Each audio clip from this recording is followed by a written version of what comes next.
Sherlock Holmes, A Game of Shadows, directed by Guy Ritchie and starring Robert Downey Jr., Jude Law, Jared Harris, Noomi Rapace, and Stephen Fry. A very watered-down version of the plot is Holmes and Watson join forces to outwit and bring down Professor Moriarty. It's been a while since I saw the first Sherlock Holmes, but I was a fan of it. I thought that Guy Ritchie's style of filmmaking brought an extra layer of fun to it, and I'm not really a fan of his in general.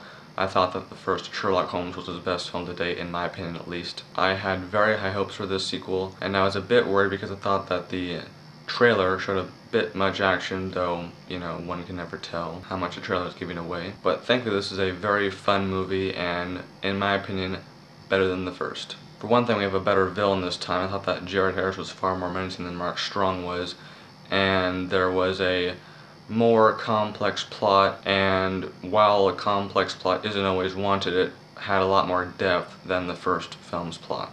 Obviously, Holmes and Watson have great chemistry, and I thought that Noomi Rapace did a great job in her role. The one problem that I had was that I didn't really care for the beginning of this film. I felt like in his role, Robert Downey Jr. was a bit cocky and a little bit too overconfident in his role as Sherlock, but he did get progressively better, and by the end of the film I was completely invested in this movie.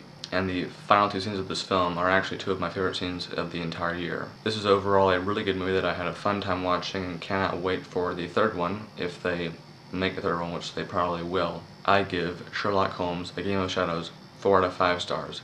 Worth seeing if you like the first one.